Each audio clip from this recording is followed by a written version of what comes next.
After studying this module, you should be able to understand how forgiveness is a psychological concept, define forgiveness through various perspectives, analyze how forgiveness helps us to live optimally, explain the relationship between positive psychology and forgiveness, understand how forgiveness is a key to happiness, and also to evaluate the benefits of forgiveness. Mahatma Gandhi once famously said, "The weak can never forgive. Forgiveness is the attribute of the strong." Forgiveness is one of the supreme human virtues. The idea of forgiveness is integral to many religious texts, scriptures, and philosophical discourses. William Shakespeare, in his classic work, The Merchant of Venice, has considered mercy as the finest of all human qualities. In the Hindu religious mythology, a defining quality of all gods is the ability to forgive and punish. The idea and ability of forgiveness has been more often connected with the idea of divinity as compared to the ability to punish. In Buddhism, a form of forgiveness called compassion has been considered a way of achieving nirvana or salvation. There is an increasing need in the society for an absolute understanding of forgiveness. Traditionally, forgiveness was conceptualized as acting on a mere moral or religious intention. Although several empirical articles have been published in research journals about forgiveness, those with a philosophical or a psychological perspective appeared only a few decades ago. Adequate financial resources and research teams are working on scientific research on forgiveness, which could create a global awareness for the significance of forgiveness research. What is forgiveness? Let's try and define it. Forgiveness is a comprehensive word and it comes in many forms and varieties. Words like mercy, compassion, excusing, forgetting, etc. can be associated with the idea of forgiveness. It is a positive pro-social behavior and the chances of it being confounded with the other kind of pro-social constructs like compassion or mercy are significantly high. As previously stated, forgiveness is a positive pro-social behavior which involves the presence of the victim, a perpetrator, and a criminal act or wrongdoing from the perpetrator to the victim. If the response to the perpetrated wrongdoing, the victim forgives the wrongdoer, then we call it as an instance of forgiveness. Thompson and others have described forgiveness as relieving oneself of the negativity fastened to the transgressor. The target of the consequent forgiveness may either be oneself or another person or even a situation. Let's further look at the existing research which suggests that forgiveness can be defined either as a response or as a personality characteristic or even as a characteristic of a social unit. These three aspects of definition have been discussed in brief so as to you to understand what it means to be forgiving. As a response, forgiveness can be defined as a pro-social change in the thoughts, emotions, and or behaviors of a victim towards a wrongdoer. Conceptualization of forgiveness as a response are based on one primary feature: when people forgive, their thoughts and behaviors towards the offenders become less negative and more pro-social eventually. As a personality characteristic, forgiveness can be explained as a tendency to forgive others in diversified circumstances. Although most people fall around the mean of the population in a forgiveness-unforgiveness continuum, the disposition to forgive itself may have certain aspects. Lastly, as a characteristic of social unit, forgiveness can be described as a virtue similar to intimacy, trust, or commitment. Some social institutions like families or marriages are characterized by a higher intensity of forgiveness, whereas other institutions which cast out members who transgress are characterized by less forgiveness. There are several types of forgiveness. It can be distinguished between positive forgiveness and negative forgiveness. Positive or emotional forgiveness is a therapeutic process of absolute forgiveness. It also involves reinstituting positive feelings and thoughts towards the offender. Whereas negative forgiveness is a situation in which it is extended while brooding over the act of transgression. Negative forgiveness, also known as decisional forgiveness, involves more overt inhibition of a retributive process. Mostly in the interest of social acceptance, yet grudges are formed and sustained. These two types of forgiveness indicate two distinct psychological processes. In pure positive forgiveness, cognitive restructuring is used to create the belief that retribution of any kind is unnecessary. Retribution is instead a coping mechanism in situations where the hurt avoidance failed. Emotional forgiveness is not expected to improve psychological well-being, but to restore well-being following the negative feelings or grudges. Negative or decisional forgiveness, on the other hand, involves a dissonance in the thought process of the victim. His positive well-being may be enhanced by the thought that he has forgiven the transgressor, but the negative effect of grudge holding and anger would sustain. However, the process of adapting to a consonant thoughts about the transgression will occur in varying degrees, depending on variables such as the degree of hurt or victim's capacity for forgiveness. The meta-analysis of Wade et al. Confirms a positive relationship between the time spent in a group counseling and the intensity of forgiveness. It was concluded that changes in forgiveness patterns reflect the passage of time on strength training to reduce negative forgiveness. There are certain characteristics which you can attribute to positive or emotional forgiveness and negative or decisional forgiveness. Let's first look at the positive emotional forgiveness. It is arrived at emotionally through a pro-social change in thoughts or behavior, whereas in negative forgiveness, it is arrived at by logic or by will. The second difference between the two is that in positive forgiveness, it is reduction in unforgiving emotions, whereas in negative forgiveness, unforgiveness is sustained. Chances of increase in unforgiveness levels may happen or may not happen. In positive wellness, there is a decisional forgiveness, whereas in negative forgiveness, there is no emotional forgiveness. Emotional behavior towards a transgressor is already consonant in positive forgiveness, whereas in negative forgiveness, attempts to justify behavior as in consonance with the emotion is more amplified. And lastly, the difference between the two also suggests that in positive forgiveness, emotions towards the transgressor tend to continue, whereas in negative forgiveness, emotions of vengeance and anger may be suppressed, resulting in frustration or magnification of negative feelings. Now let's see how forgiveness can be a tool or a technique of positive living. Many psychologists believe that forgiveness plays an important role in the well-being of individuals and societies.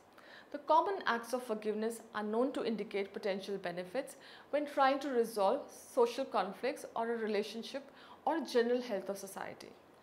Commonplace forgiveness goes on to a long way in creating a harmonious society. Positive emotions, thoughts and behaviors are inculcated depending on the degree of genuineness.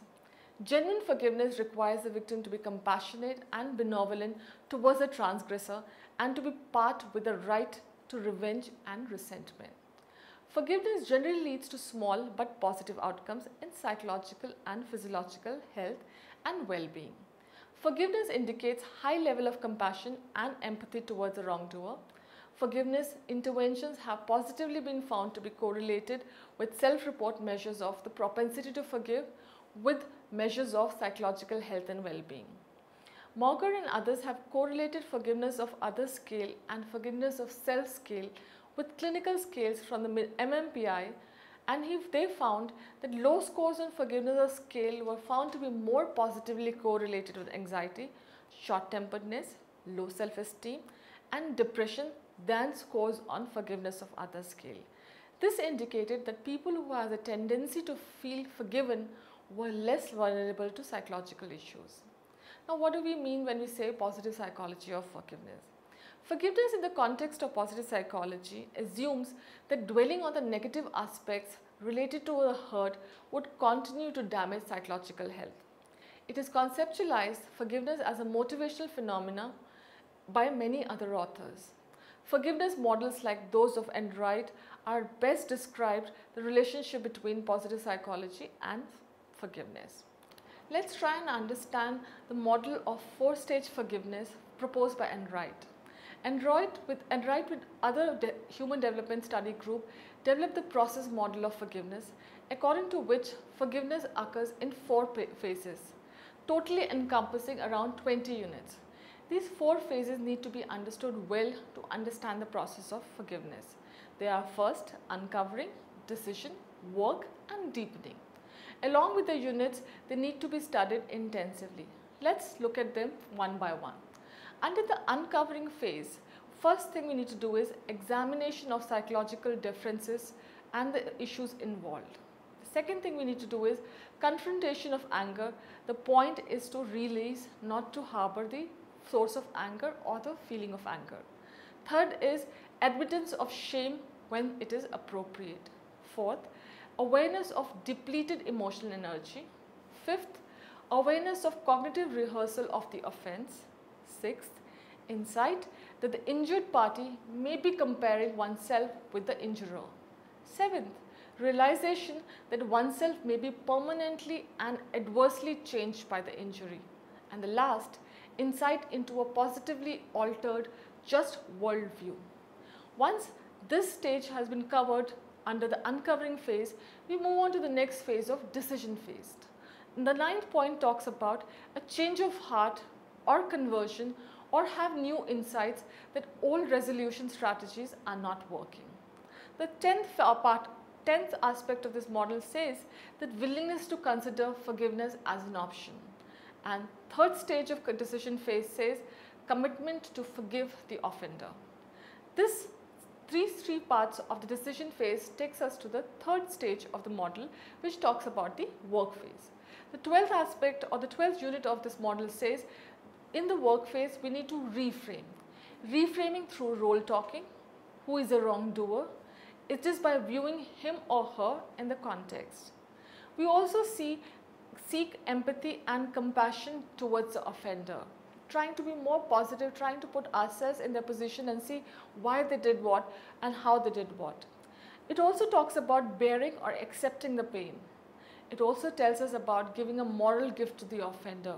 Have the courage, be of a bigger heart to let go of the pain and forgive the offender. These 4 things about the work phase takes us next to the deepening phase. In this phase, we talk about finding meaning for self and others in the suffering and in the forgiveness process. It also talks about realization that self has needed others' forgiveness in the past.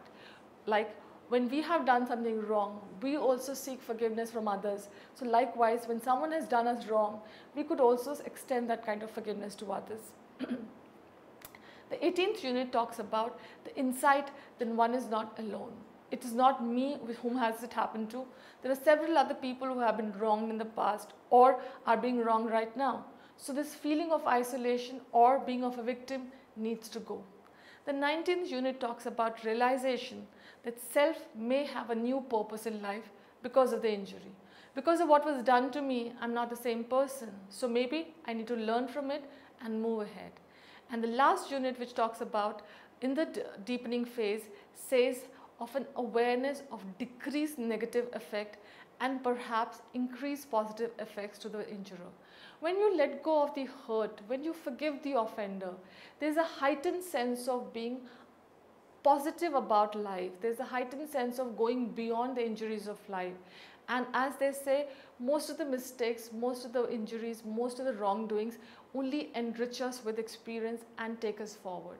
So Enright's model talks about our journey from Worthington has also proposed a model of forgiveness which is called a REACH model, R-E-A-C-H.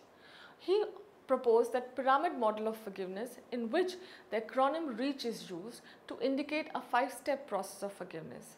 These steps are briefly discussed below. 1. R is for recalling the hurt.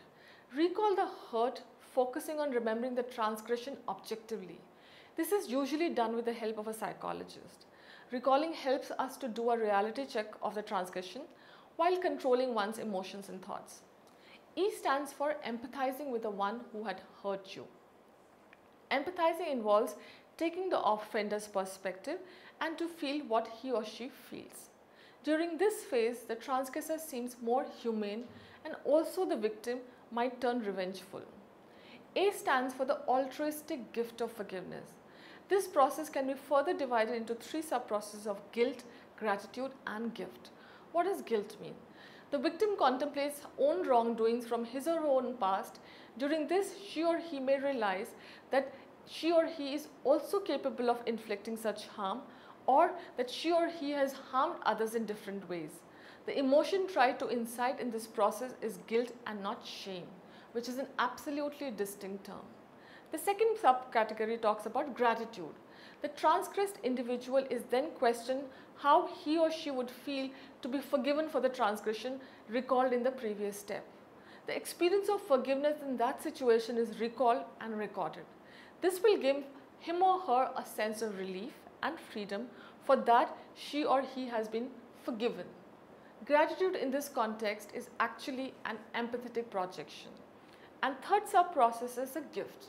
The empathetic state of the victim arouses a motivational frame of mind and then identifies with the transgressor's experience.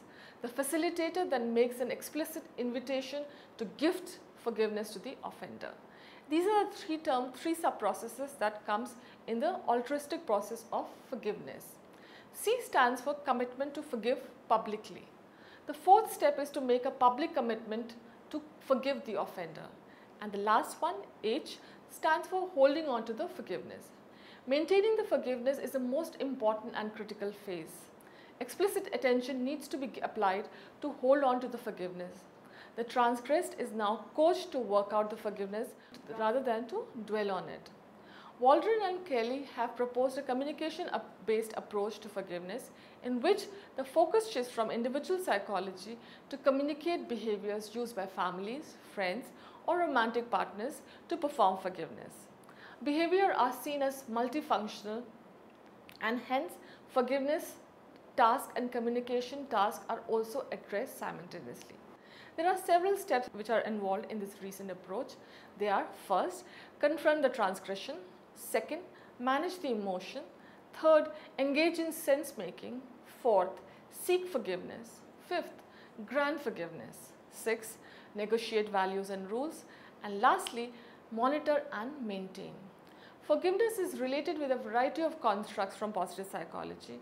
It is given an important place in the positive psychology's repertoire techniques to enable an individual to enhance and improve his well-being. So let's see how does forgiveness and happiness come together. Forgiveness in context of positive psychology emphasizes on enabling one to experience peace and calm in the present moment without holding grudges and inhibiting retributive thoughts. Forgiving lets one stay centered in the present than dwelling on the past or worrying about the future. Genuine positive forgiveness helps one to return to his core self of peace, love, happiness, strength and joy. Forgiveness has also been shown to allow us to let go of our negative feelings towards the transgressor. Negative forgiveness has been shown to affect cardiovascular activity and also increase stress levels. Meditation practice helps us to clear the past from mind and body so as to enjoy a better health, increase in constructive energy and a renewed sense of our existence. Although the relationship between forgiveness and happiness has a biblical framework, empirical studies in the field of positive psychology are also increasing. Yet, limited research has been done to study the link between these concepts. Malby and others have theorized a positive correlation between forgiveness and happiness. Happiness is considered as the supreme form of human contentment and satisfaction. If forgiveness reflects human strengths in positive thinking, it would be expected that a positive association between the two concepts exists. Now, let's see what are the various applications of forgiveness. The concept of forgiveness has been applied in several situations and disciplines, and some of them can be studied for our benefit of understanding. First application is forgiveness in health. Worthington and others pointed out that unforgiving responses lead to poor health, especially cardiovascular activity, blood pressure, and other physiological disorders. People with high blood pressures generally are less forgiving than those who are forgiving. Researchers have also explained that people who have better social support are less likely to depend on alcohol or drugs and are less prone to anxiety and depression. According to the capacity of forgiveness, one can prove to be beneficial to families dealing with health issues and other concerns. Studies indicate that individuals who are forgiving have lesser risk of heart attacks and experience less anger and physical pain than unforgiving individuals.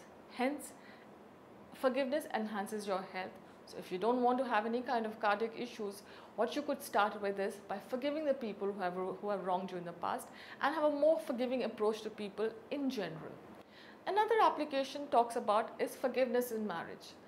Researchers have shown that studying forgiveness in interpersonal relationships are of the opinion that forgiveness is an essential part of marriage and relationship dynamics. People who are capable of forgiving experience greater levels of marital satisfaction and longevity. They also have better communication and an enhanced sense of intimacy. It also reduces the negative effect in the relationship. Forgiveness is also important, especially after a divorce, so that the feelings of negativity do not hamper your future relationships. The mere absence of a spouse does not suppress the emotional conflicts. It is necessary to learn to forgive your spouse.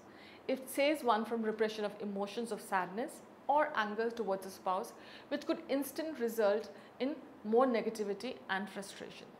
It is not necessary that all marriages benefit from forgiveness interventions. Hence, it is necessary to highlight the need for intensive research on appropriate targets for such interventions. Forgiveness also has an application as a healing process.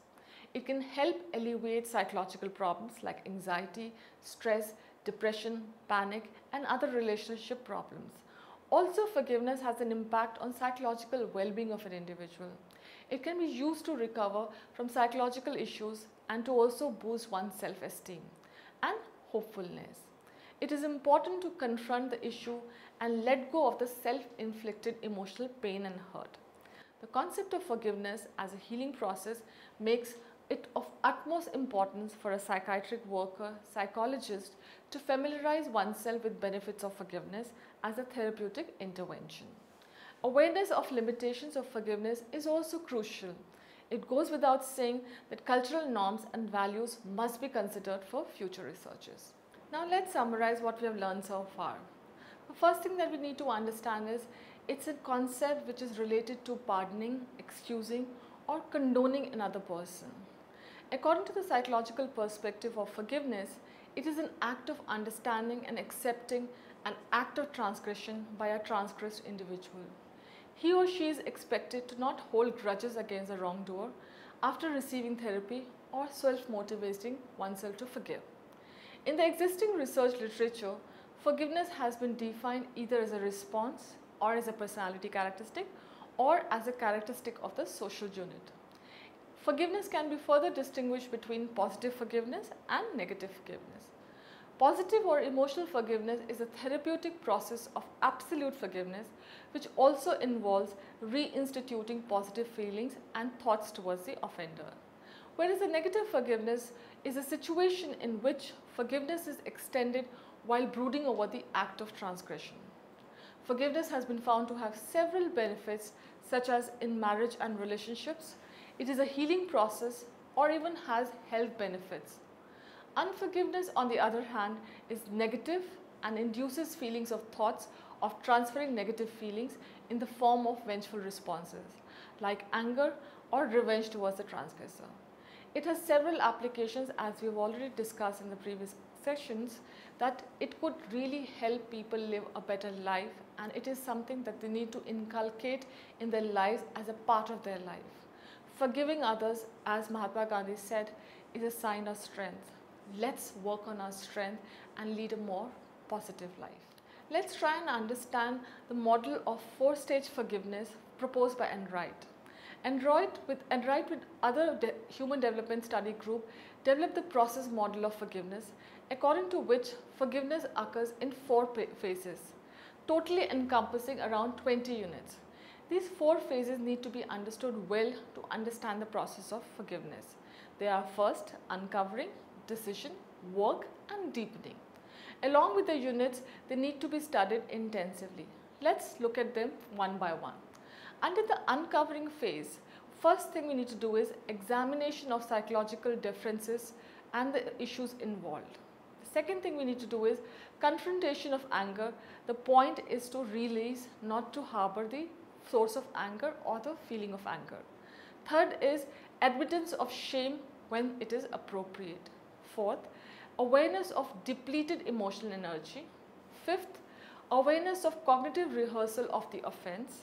Sixth, insight that the injured party may be comparing oneself with the injurer.